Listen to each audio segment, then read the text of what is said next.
चला रेकॉर्डिंग चालू झाले, आपण क्लास चालू करूयात. आवाज नाही येते तुझा रोशनी? हा बोला ना. हा, तुला काय वाटतंय तुझे आताचं जे प्रिपरेशन चालू आहे ते 10th मध्ये किती पर्सेंट येतील? I think ma'am 85. 85. Okay, not bad. Dnyaneshwar, Akshara?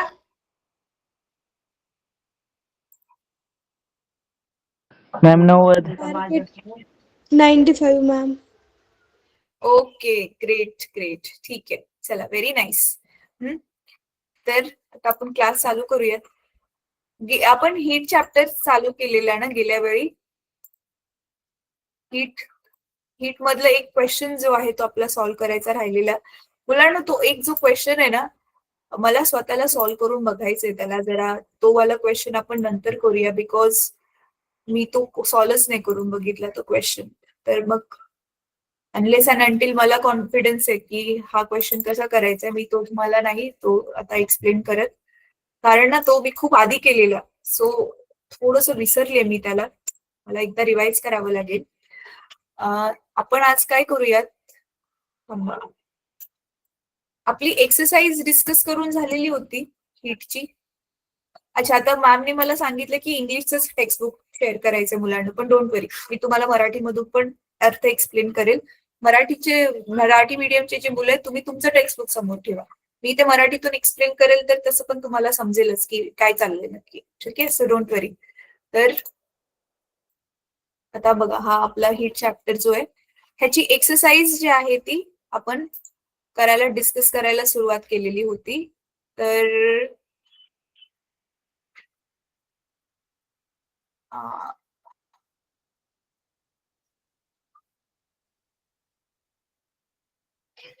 Yes, he exercise मी तुम्हाला सांगितलेलं की तुम्ही ही स्वतः गो थ्रू करा, कारण हे आपलं सगळंच्या सगळं डिस्कस करून झालेलं आहे. आणि ह्याच्यामधले जे आहे आपण न्यूमेरिकल सॉल्व्ह करायला सुरुवात केलेली होती. तर ह्याच्यामधलं कोणतं कोणतं न्यूमेरिकल झालेलं होतं, एक ह्या टाईपचं न्यूमेरिकल आपलं सॉल्व्ह करायचं राहिलेलं होतं मुलांना, हे वालं, असं वालं न्यूमेरिकल. तर हे वालं न्यूमेरिकल मी आधी स्वतः सॉल्व्ह करून बघते, आठवड्यात मला वेळच नाही मिळाला. आणि त्याच्यानंतर ना मग ह्या सिमिलर वाल्या टाईपचे जे एक्सरसाइज मधलं न्यूमेरिकल आहे ना, ते आपण रिव्हिजन करू ना त्यावेळी करूयात. तर आज आपण काय करूया, हा स्टार्ट करूयात, रिफ्रॅक्शन ऑफ लाईट. हा खूप इंटरेस्टिंग चॅप्टर आहे मुलांनो. आणि तुम्हाला माहितीये, तुम्हाला मुलांना माहिती, प्रत्येक धड्याला एक वेटेज आहे 10वीच्या परीक्षेमध्ये, माहितीये ना तुम्हाला? कोणाकोणाला माहिती, हात वर करा. माहितीये ना तुम्हाला? हा, मग ह्या चॅप्टरला किती वेटेज आहे माहितीये तुम्हाला? Yes ma'am. किती आहे ह्या चॅप्टरला, किती वेटेज आहे बोर्ड एक्झाम मध्ये? 5 मार्कात. हा, मिनिमम 5 आहे आणि मॅक्सिमम 7 आहे ना, है ना? 7, येस, जर त्याचे ऑप्शन पकडले तर. Correct correct. तर हा धडा, आणि मला वाटते ह्याच्या आधीचा कोणता चॅप्टर होता, effects of electric current. Effects of electric current आणि हा रिफ्रॅक्शन ऑफ लाईट, प्रकाशाचे अपवर्तन, हे दोन धडे असे आहेत ज्याला सगळ्यात जास्त वेटेज आहे, 5-5 मार्काचे. म्हणजे 40 पैकी 10 मार्क तर ह्याच धड्यांना आहेत. आणि जर ऑप्शन पकडले तर टोटल होतं 14 मार्क्स. मग ऑप्शन सोडवायचे की नाही सोडवायचे तुमच्याच हातामध्ये आहे ना. मग 14 मार्क्स जे आहे ते तुमचे इथेच ह्या दोन धड्यांवरतीच होऊन जातील, सायन्स 1चे. ठीक आहे. तर हा जो आपण चॅप्टर आज चालू करतो, रिफ्रॅक्शन ऑफ लाईट, मुलांनो खूप कलरफुल चॅप्टर आहे, कारण लाईटमुळेच आपल्याला आसपासचे आपले कलर्स दिसतात. गेल्या वर्षी तुम्हाला आठवतंय आपण प्रकाशाचे परावर्तन केलेलं, त्याच्यामध्ये आपण सगळे गोली आरसे वगैरे केलेले होते, right? Concave mirror, convex mirror, ह्या सगळ्या केलेल्या होत्या.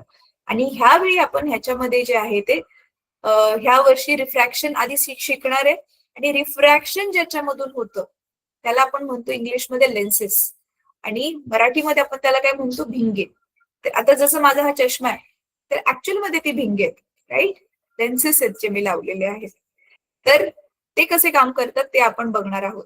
तर हा तुमचा रिफ्रॅक्शन ऑफ लाईट आणि तो लेन्सेस वाला चॅप्टर, दोन्ही पण खूप महत्वाचे आहेत. दोन्ही पण लाईट वरतीच बेस्ड आहेत. If you remember, me always सांगते की आपण फिजिक्स मध्ये काय करतोय, एनर्जीचे जे वेगवेगळे फॉर्म्स आहेत आपण त्यांची स्टडी करतोय. So we already studied about heat, जो एनर्जीचा एक फॉर्म आहे, हीट एनर्जी. आणि आपण आजपासून डिस्कस करणार आहोत लाईट एनर्जी बद्दल. ठीक आहे. आता रिफ्रॅक्शनलाच मराठीमध्ये म्हणतात अपवर्तन. मराठी मीडियमचे कोण कोण मुलं आहेत इथे आता क्लासमध्ये? हात वर करा जरा.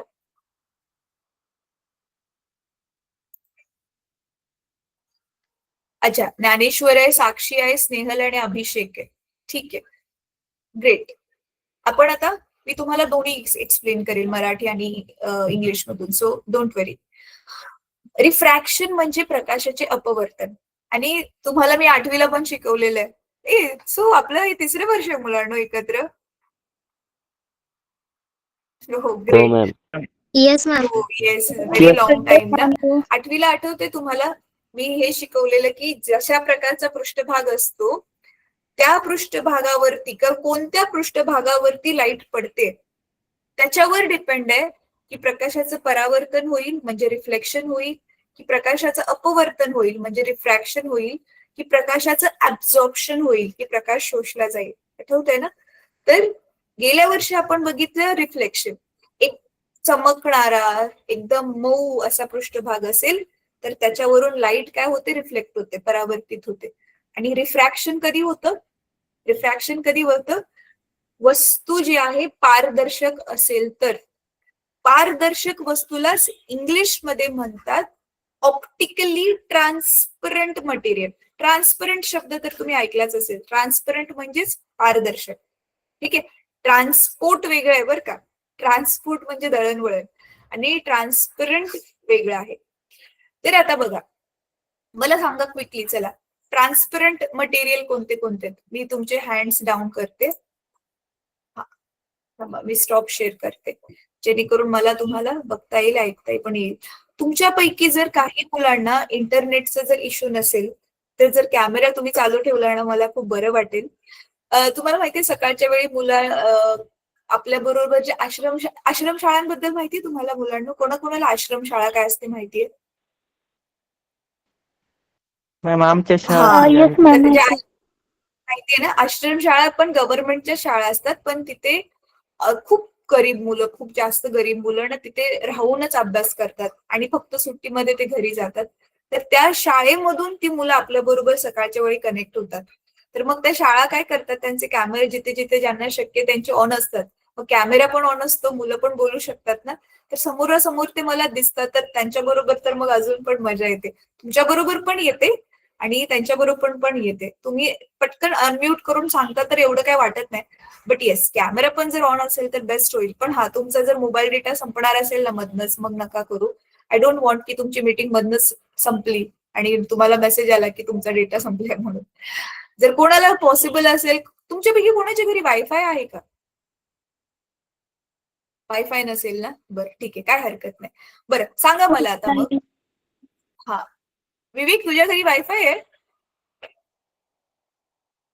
विवेक मग तू कॅमेरा ऑन करून करत जा ना क्लास, खूप छान वाटेल, मग मजा येईल आपल्याला क्लासमध्ये. वायफाय मध्ये तर अनलिमिटेड असतो ना डेटा, काही तो काही संपत नाही. व्हर्च्युअल बॅकग्राऊंड हवं तर तू लावू शकतो, तुझ्याकडे तर लॅपटॉप पण आहे ना. मी कसं आता युकॅटपोलचा व्हर्च्युअल बॅकग्राऊंड लावलाय, तू पण कोणता तरी व्हर्च्युअल बॅकग्राऊंड लावून छानपैकी कॅमेरा ऑन करून बसत जा, खूप मस्त वाटेल. बर, सांगा मला आता, ऑप्टिकली ट्रान्सपरंट मटेरियल त्यांची उदाहरणं द्या. आपल्या आसपास असे कोणते कोणते मटेरियल आहेत जे ऑप्टिकली ट्रान्सपरंट आहेत?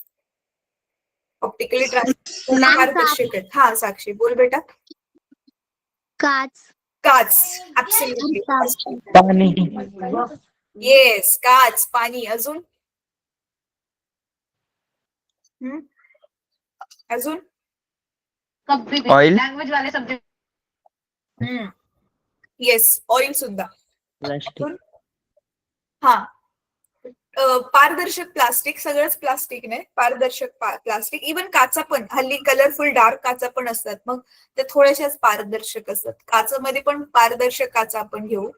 एक खूप महत्वाचं मॅम, जे म्हणजे नोटबुकचं जे पेज असतं ना ते अर्ध पारदर्शक.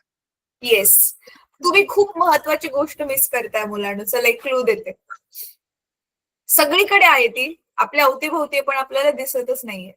हवा. Yes, air is also optically transparent material. म्हणूनच तर हवेमधून प्रकाश आपला आरपार येतोय ना. हवा सुद्धा पारदर्शक आहे. तर optically transparent materials are air, water, glass, transparent plastic, we can say diamond. Yes, हे सगळे जे आहेत ते पारदर्शक मटेरियल आहेत. आणि ह्याच्यामधूनच ज्यावेळी लाईट जाते त्यावेळी मग काय काय होते आज आपण शिकणार आहोत. ठीक आहे.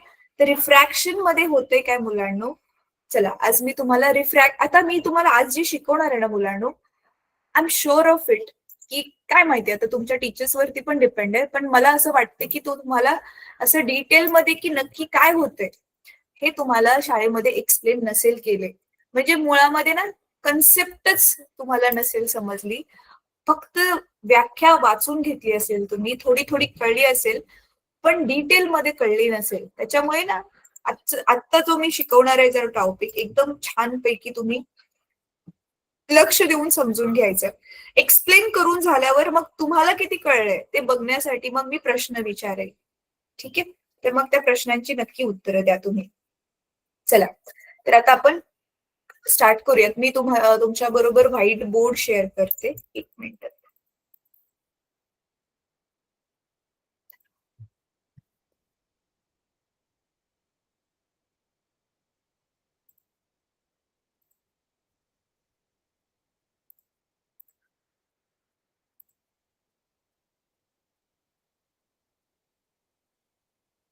एक ना हे मायक्रोसॉफ्ट वाला, हे गुगल मीट वाल्यांनी एक चांगलं केलं. आधी मी पूर्ण स्क्रीन शेअर करायची ना, मग मला तुम्ही नाही दिसायचं. मी ज्या स्क्रीनवर आहे ती स्क्रीन दिसायची. आता मी कुठे जरी असले तरी पण तुम्ही मला दिसताय. हे बघा, व्हाईट बोर्ड पण दिसतोय मला आणि माझ्या राईटला हे असं तुम्ही पण मला दिसताय. सो हे खूप छान गोष्ट झाली.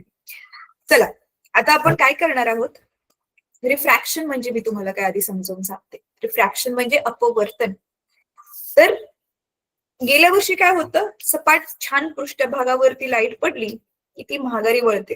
Right. And that is what we call as reflection. प्रकाशाचे परावर्तन आपण त्याला म्हणतो. आणि आता इथे काय होते बघा, इथे ही आपली सरफेस आहे. ही सरफेस ऍक्च्युली बाउंड्री आहे. बाउंड्री म्हणजे कळते ना तुम्हाला,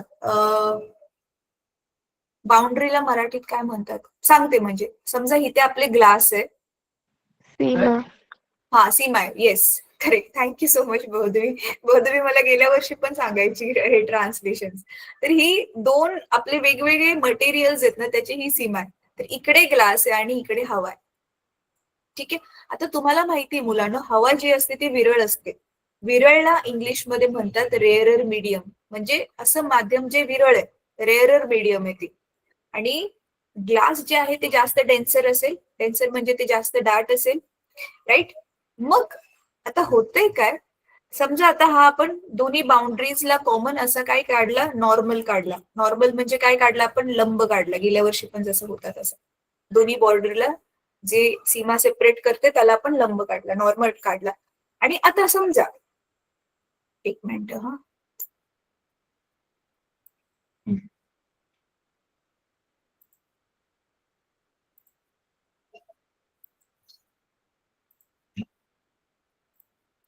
आता समजा हा असा जो आहे तो इथे प्रकाशाचा किरण पडतोय.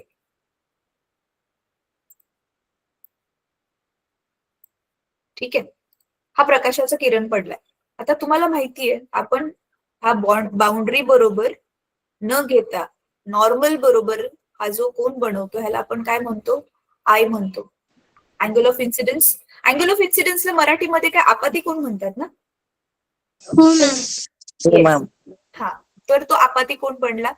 आता होतंय काय मुलांनो, हा जर ही काच असती तर हा इकडे माघारी वळला असता आणि प्रकाशाचं काय झालं असतं, परावर्तन झालं असतं, रिफ्लेक्शन झालं असतं. पण हे ट्रान्सपरंट मटेरियल आहे. ग्लास पारदर्शक आहे, हवा पण पारदर्शक आहे. तर आता होतंय काय, मग हा कोन जो आहे तो माघारी न वळता हवेमधून ग्लासच्या आतमध्ये जाणार आहे तो. राईट. पण तो ग्लासमध्ये जाताना असा सरळ सरळ इकडून ह्या दिशेने आलाय ना तो, तर हा जो आहे तो असा एकदम सरळ न जाता, हा बघा हा त्याचा मूळ रस्ता आहे, असा हा सरळ न जाता काय होतंय मग, सरळ न जाता ह्याला ना मी काय करते थांबा, ह्याला आपण ना छोटीशी डॉटेड लाईन बनवूयात, कारण हा मूळचा रस्ता नाहीये ना त्याचा, सरळ नाही चाललाय तो, तर असा तो सरळ न जाता मुलांना, म्हणून मी ह्याला डॉटेड लाईन बनवली. काय होतं माहितीये, तो थोडासा त्याचा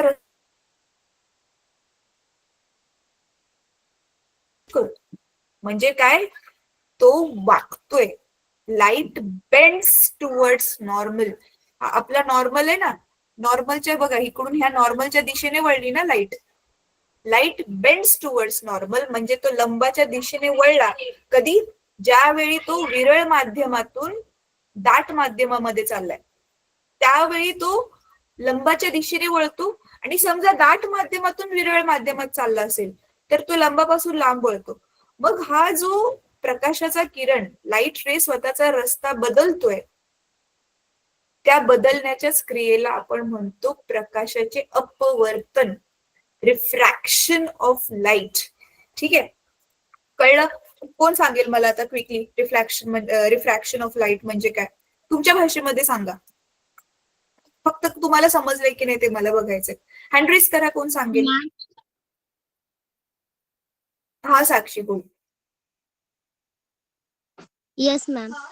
मॅम, जेव्हा प्रकाश किरण विरल माध्यमातून घन माध्यमात जातो तेव्हा तो स्तंभिकेकडे झुकतो, आणि जेव्हा प्रकाश किरण घन माध्यमातून विरल माध्यमात जातो तेव्हा तो स्तंभिकेपासून दूर होतो, आणि या ज्या दोन क्रिया घडतात यालाच प्रकाशाचे अपवर्तन म्हणतात.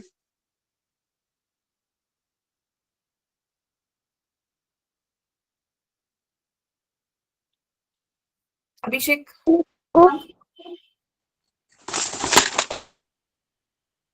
मॅम सांगू, हा सांग ना, सांग.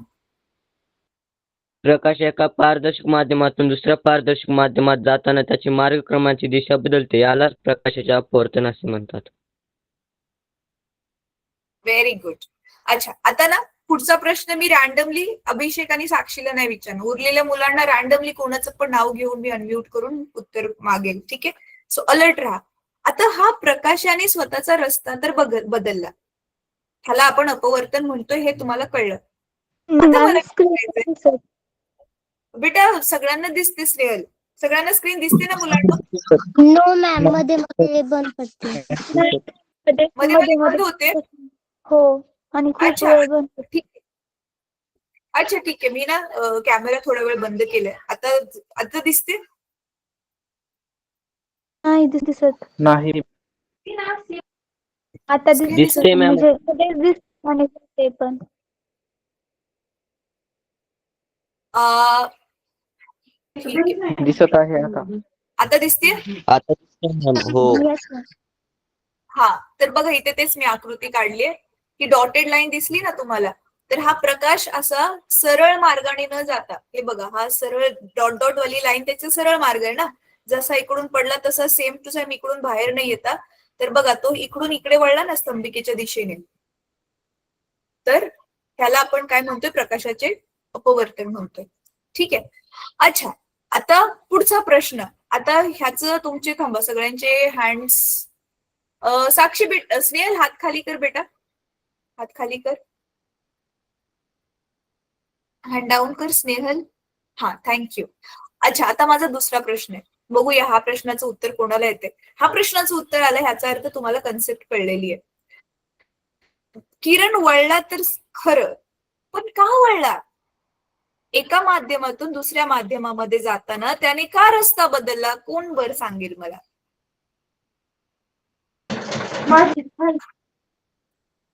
हा ज्ञानेश्वर सांग. कारण ती वस्तू पारदर्शक आहे म्हणून. ठीक आहे, पारदर्शक आहे, ओके. विवेक हा सांग तू. कारण मॅम त्या रेची व्हेलॉसिटी वेगळी होती, एका मीडियम मधून दुसऱ्या मीडियम मध्ये जात. ओके ग्रेट, ठीक आहे ठीक आहे, करेक्ट आहे उत्तर, पण आणखी पण त्याच्यामध्ये काय काय गोष्टी आहेत. स्नेहल तू सांग. मॅम ते माध्यम बदललं त्याच्यामुळे त्याची दिशा पण बदलणार. हा, माध्यम बदलले बरोबर आहे, पण माध्यम बदलल्याने प्रकाशावर काय फरक पडतोय?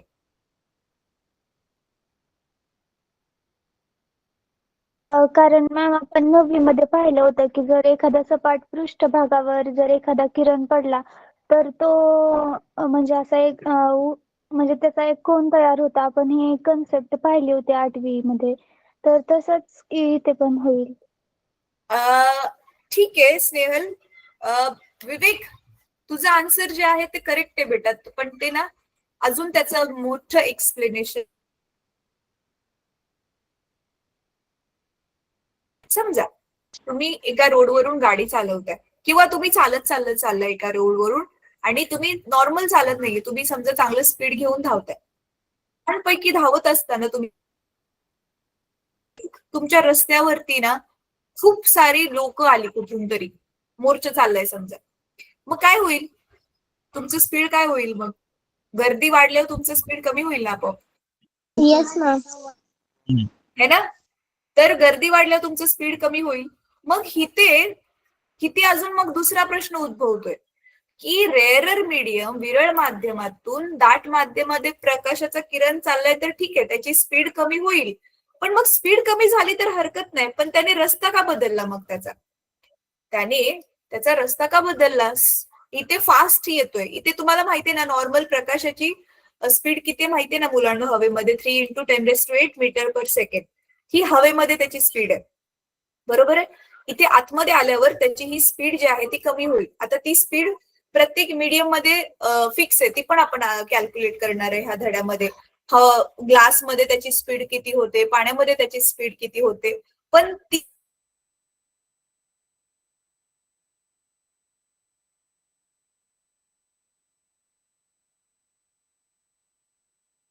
मॅम आवाज ब्रेक होतोय. Yes ma'am.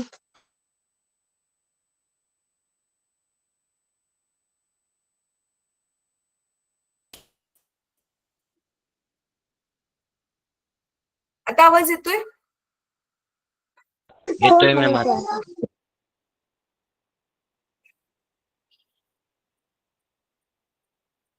कधी कधी ना इंटरनेट थोडंसं फ्लक्च्युएट होतं.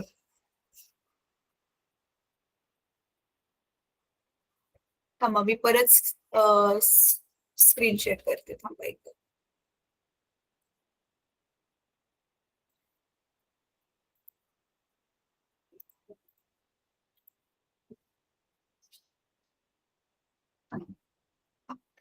आता आवाज येतोय बेटा मुलांना? Yes ma'am. हा. हो मॅम येतोय. तर मग तर चला, ही गोष्ट समजू शकतो आपण की विरळ माध्यमातून दाट माध्यमामध्ये गेल्यावर प्रकाशाने काय केलं, त्याची दिशा त्याचा स्पीड कमी झाला. स्पीड कमी झाला ते ठीक आहे, पण मग त्याने दिशा का बदलली? आता ह्याच्यासाठी परत माघारी येऊया तुमच्या त्या धावण्याच्या एक्झाम्पलवर. आता समजा तुम्ही सरळ धावत होता, बरोबर आहे. तुम्ही सरळ धावत होता, पण अचानक रस्त्यावरती खूप सारी माणसं आली, पण तुम्हाला वेळेवरती कुठेतरी पोहोचायचंय आणि त्याच्यामुळे तुम्ही तिथे थांबू नाही शकत ती माणसं जाईपर्यंत. तर मग तुम्ही काय करचाल मुलांना? वेळेवर तर पोहोचायचंच आहे, मग काय करणार तुम्ही? आपण दुसऱ्या मार्गाने जाऊ. येस, तुम्ही तुमचा मार्ग चेंज करणार ना, कारण तुम्हाला वेळेवर पोहोचायचंय. इथे पण मग प्रकाश तोच करतो. प्रकाशाला तेवढ्याच टायमिंग मध्ये बाहेर यायचंय. म्हणजे हवेमध्ये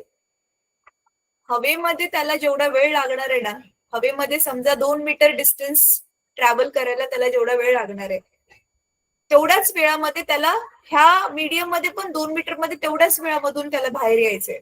म्हणून मग काय करतो, आता समजा हे आपण काच घेतलेली आहे ही अशी, तर बघा, जर तो इथपर्यंत लांब घेऊया काच, जर तो त्याचा मार्ग असा सरळच ठेवेल तर बघा बरं ह्याची लांबी किती होईल? ह्या मार्गाची लांबी जी आहे ती खूप लांब होईल, पण मग स्पीड तर स्लो झाले म्हणून तो काय करतो ना, तो असं शॉर्टकट घेतो. बघा, ही लांबी कमी असेल, मला वाटतं ही असेल 3-3.5 सेंटीमीटर असेल, आणि ही वाली लांबी जर तुम्ही बघितलं तर 4.5-5 पर्यंत असेल जर स्केल घेऊन जर आपण मोजली तर, माझ्या लॅपटॉप वरती मला जे दिसते त्या हिशोबाने. तर प्रकाश काय करतो, त्याला तेवढ्याच वेळेमध्ये बाहेर यायचंय ना, म्हणजे स्पीड करी जर कमी झाली तर त्याला दिलेल्या वेळात अंतर मात्र तेवढंच कापायचंय. म्हणून मग तो काय करतो, अंतरच कमी करून टाकतो, शॉर्टकट घेतो तो. म्हणून जो प्रकाशाचा किरण आहे तो त्याचा रस्ता बदलतोय. कळलं इथपर्यंत? Yes, ma'am. हा. तर light bends towards normal, but why it bends, I don't think it is given in your textbook. Textbook मध्ये हे दिलंय का? आय डोंट थिंक त्यांनी दिले, पुस्तकामध्ये पण नाही दिले. फक्त light changes it direction when going from one transparent medium to another हेच दिलेलं आहे. पण असं का होतंय ते बहुतेक नसेल दिलं, आणि तुम्हाला शाळेमध्ये पण बहुतेक ते नसेल एक्सप्लेन केलेलं मुलांना शाळेमध्ये हे एक्सप्लेन नाही मॅम. नाही केलं. बरं, ठीक आहे. हेच आपल्याला की नाही नेहमी मुलांना तुम्ही सायन्स शिकताना, स्पेशली गणित शिकताना ना, प्रश्न विचारायचा, भाय लाईट बेंड होते पण का बरं बेंड होते, व्यवस्थित तुम्ही मग कन्सेप्ट समजून घेतली ना, परीक्षेमध्ये कधीच तुम्ही प्रश्न उत्तर विसरणार पण नाही, कारण त्या प्रश्नाच्या मागचं लॉजिक काय आहे ते पण तुम्हाला माहिती आहे आणि सखोल अभ्यास तुमच्या लक्षामध्ये राहील. ठीक आहे. तर आता आपण काय करणार आहोत, हे रिफ्रॅक्शन ऑफ लाईट जे आहे ना ते वेगवेगळ्या पदार्थांमध्ये होतं. हवा पाण्यामध्ये जाताना, हवेतून प्रकाश पाण्यामध्ये जाताना, परत हवेमधून प्रकाश ग्लास मध्ये जाताना, हवेतून प्रकाश डायमंड मध्ये जाताना, भिंगांमध्ये जाताना. आता आपण फक्त सुरुवातीला स्टडी करणार आहोत ग्लास स्लॅब बद्दल. ठीक आहे. ग्लास स्लॅबला मराठीमध्ये काय नाव दिले जरा मुलांना चेक करा मराठीच्या पुस्तकामध्ये. हे ग्लास स्लॅबच्या ऐवजी बघा काचीची चीप आहे का, काय नाव दिले बघा बरं.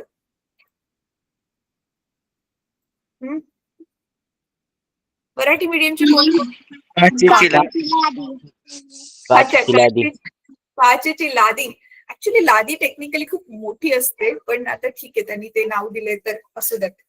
आपली फरशी बसवतो ना मुलांनो घराला, तर हल्ली जी नवीन स्टाईलची जी फरशी असते ना तिला लादी म्हणतात.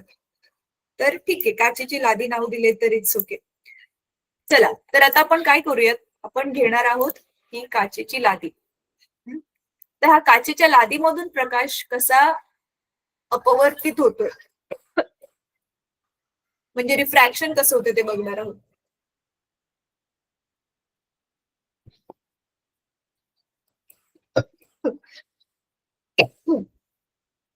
सॉरी, मला खोकला आला. तर आपण आता काय करणार आहोत, ही आकृती तुम्ही नंतर पुस्तकामधून बघून तुमच्या वहीमध्ये नक्की काढा मुलांना, खूप महत्वाची आहे. मला सांगा, तुमच्या शाळेमध्ये हा प्रयोग केलाय तुम्ही? हा प्रयोग करून बघितलाय? प्रयोग शाळेमध्ये ना काचेची लादी घेऊन हा प्रयोग आहे. कोणी कोणी प्रयोग केलाय हा शाळेमध्ये, हात वर करा. नसेल केला ना, मी युट्यूबचा एखादा व्हिडिओ तुमच्या बरोबर शेअर करते, तो तुम्ही तुमच्या स्पेस मध्ये बघा की हा आपण जे आता आकृती काढणार आहे ना, ही आकृती प्रयोग करत करत आपण खरं खरं ते दिसतं आपल्याला, म्हणजे आपण जे बघतोय ते सिद्ध होत, म्हणजे आज जे आपण अभ्यास करतोय ते प्रयोगाद्वारे सिद्ध होत आहे की खरं ते तसंच आहे. ते त्याचे तुम्हाला एक व्हिडिओ पाठवते. तर आपण काय केलेलं आहे ना मुलांना, ही बघा ही काचेची लादी घेतली आणि काय करणार आहे आपण आता तिला, इथे एक आपण सरळ असा काय काढणार आहे, लंब काढणार आहे, आणि हा इथून मग पडणार आहे प्रकाशाचा किरण ह्या लादीवरती. थांबा,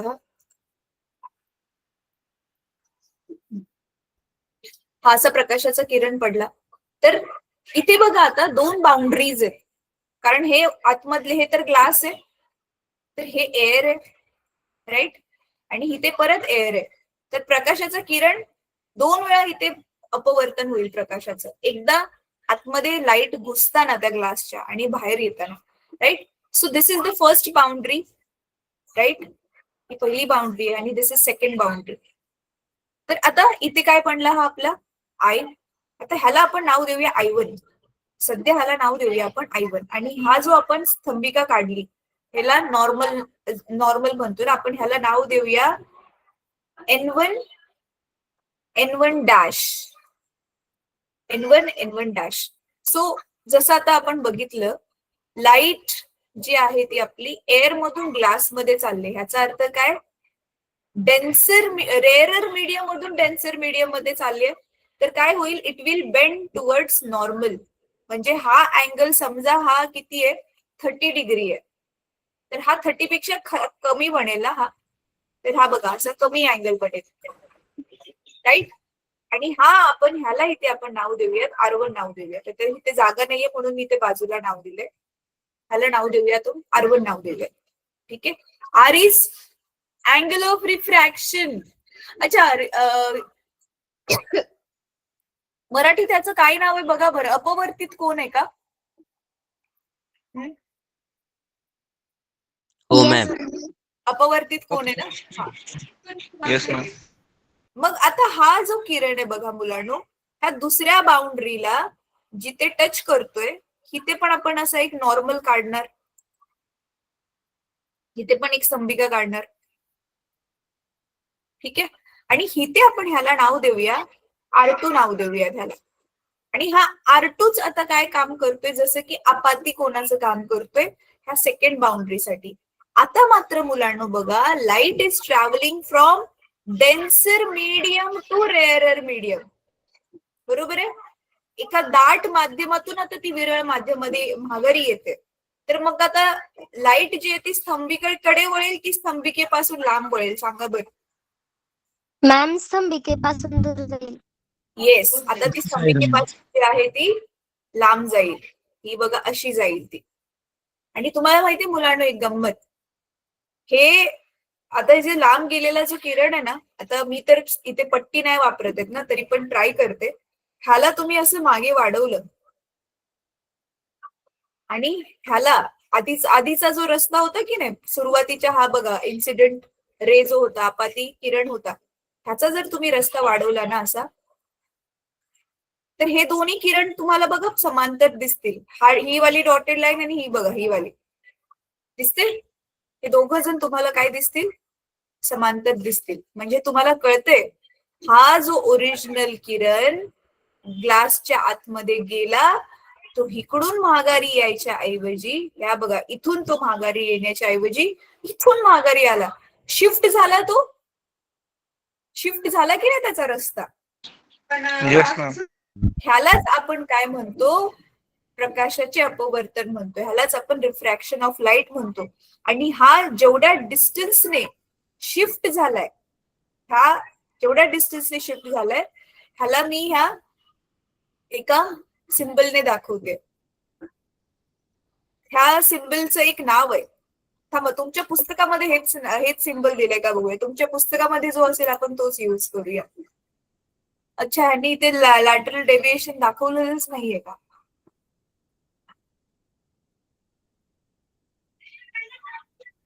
रेअरर मीडियम डेन्सर नाही दाखवलेलंच नाहीये त्यांनी.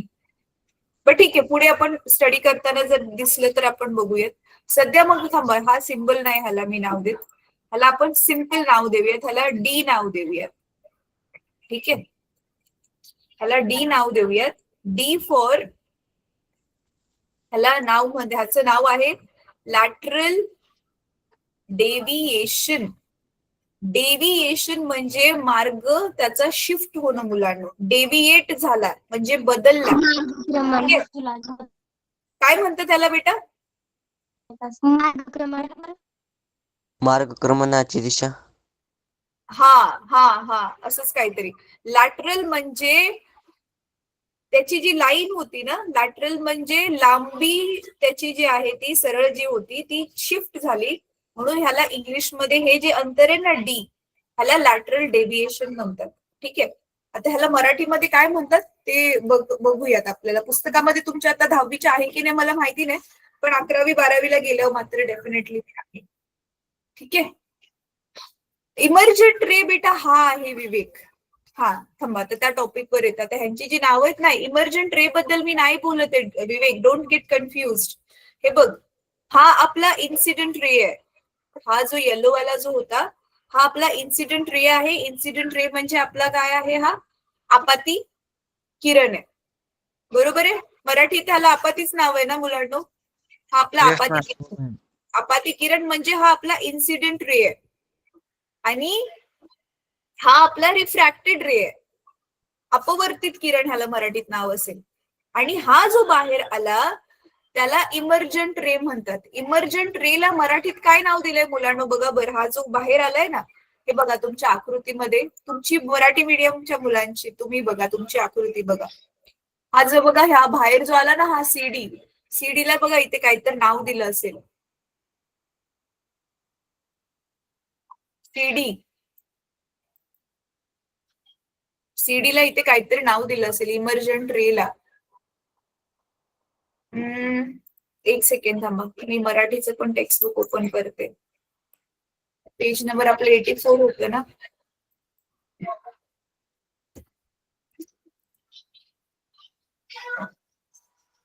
हा हे बघा, विरुद्ध बाजू. नाही नाही नाही थांबा, इमर्जंट रेला वेगळं नाव असेल. बाहेर येणारा जो किरण आहे ना त्याला वेगळं नाव असेल. हे बघा हा हा हा इथे आहे.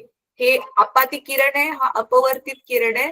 आणि बाहेर जो येतो ना त्याला काहीतरी वेगळं. इमर्जंट म्हणजे ना बाहेर प्रकट होणारा किरण, तर त्याला काहीतरी वेगळं नाव असेल.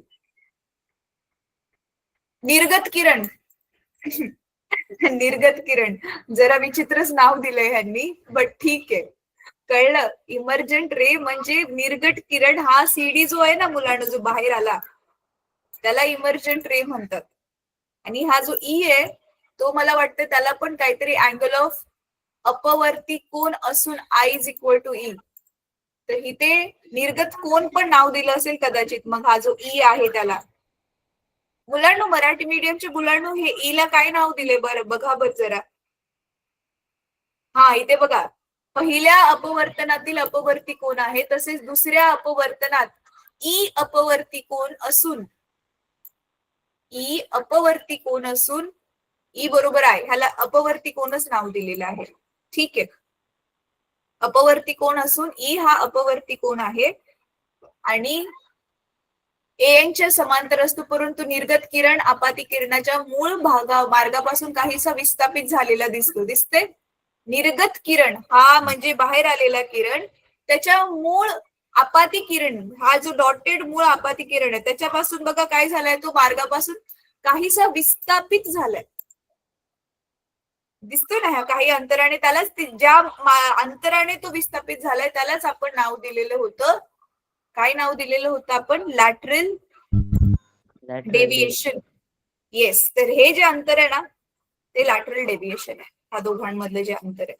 ठीक आहे, आता तुम्हाला काय काय कन्सेप्ट ज्या आहेत त्या लक्षात ठेवायच्या आहेत मुलांना. आता काय काय कन्सेप्ट लक्षात ठेवायच्या आहेत इथे, ह्याला सगळ्यांना काय काय नावं देतात ना ती नावं खूप देणं लक्षात ठेवणं खूप महत्वाचं आहे. चला आता आपण ह्याला पटकन नावं देऊया आणि त्याची नावं पाठवून करून टाकूयात. एक सेकंड हा मुलांनो, एक सेकंड द्या मला. चला पटकन आता मला सांगा आपण ह्याला काय काय नावं देऊयात. किरणांना नावं द्यायची आहेत फक्त आपल्याला, दॅट्स इट.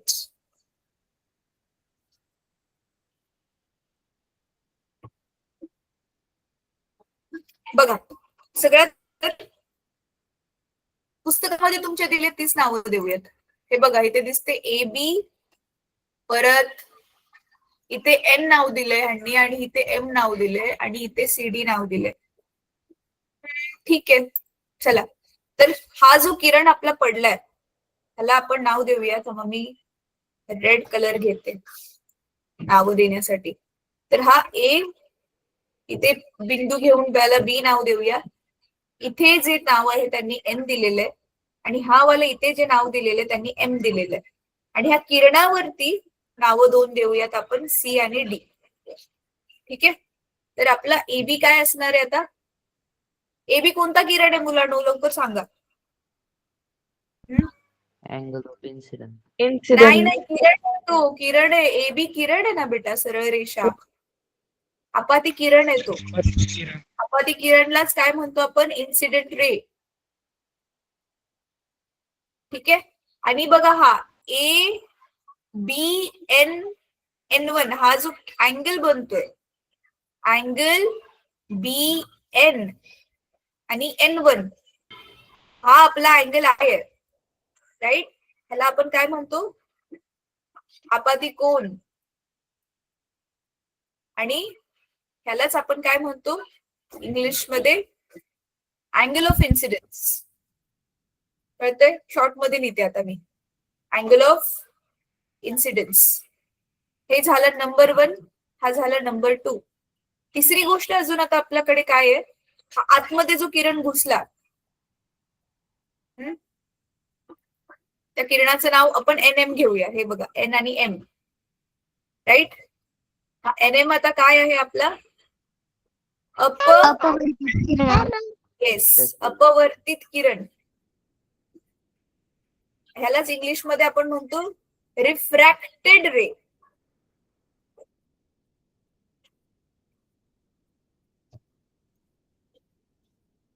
हा C आहे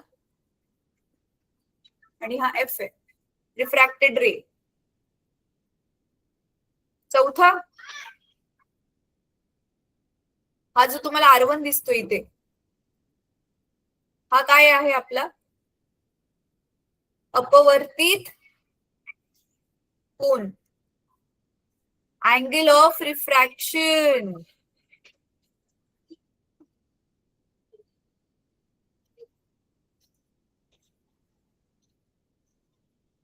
परत हा वाला जो आहे आता इथे बघा मुलांनो, हा R2, हा पण ऍक्च्युली ह्या बाउंड्रीसाठी हा अँगल ऑफ इन्सिडेन्स आहे, पण त्याला सध्या आपण नाव दिलेले R2. ठीक आहे. आणि हा इथे जो अँगल बनतोय हे खूप इंटरेस्टिंग आहे. आता हे ते CD ला आणि जे नाव दिलेलं आहे ना मुलांनो, CD ला इंग्लिश मध्ये आपण म्हणतोय, जो बाहेर आलेला आहे त्याला इमर्जंट रे म्हणतोय. आणि इथे काय नाव होतं आता मराठीच्या पुस्तकामध्ये? काय नाव होतं? काय होतं? निर्गत. निर्गत का नाव दिलं? I really don't know. निर्गत किरण. इंग्लिश मध्ये आपण त्याला म्हणतोय इमर्जंट. इमर्ज म्हणजे बाहेर येणं मुलांनो, इमर्जंट रे. ठीक आहे.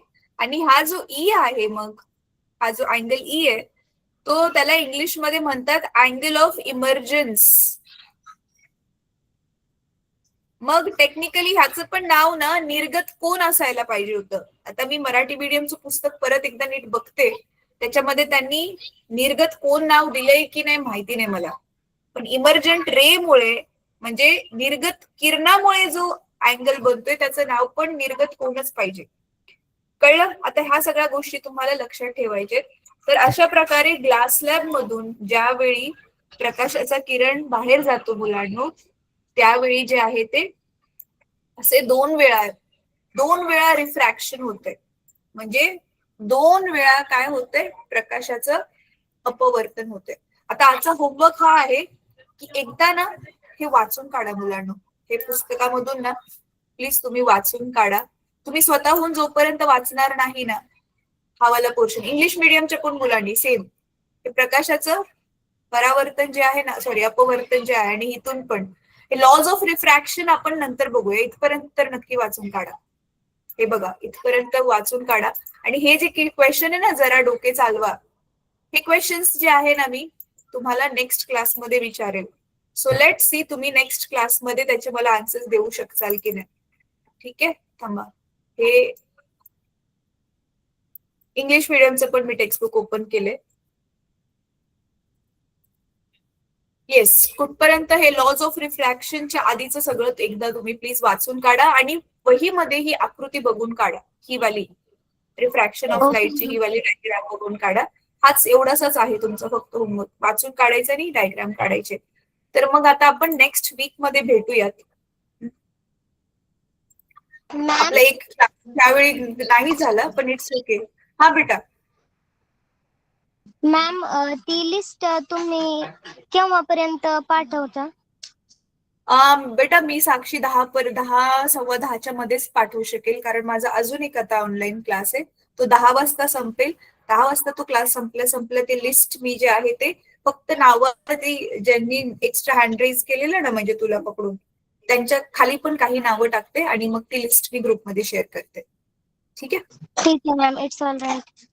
ओके बेटा, चला थँक्यू सो मच मुलांना फॉर जॉईनिंग. आपण आता पुढच्या आठवड्यामध्ये भेटू.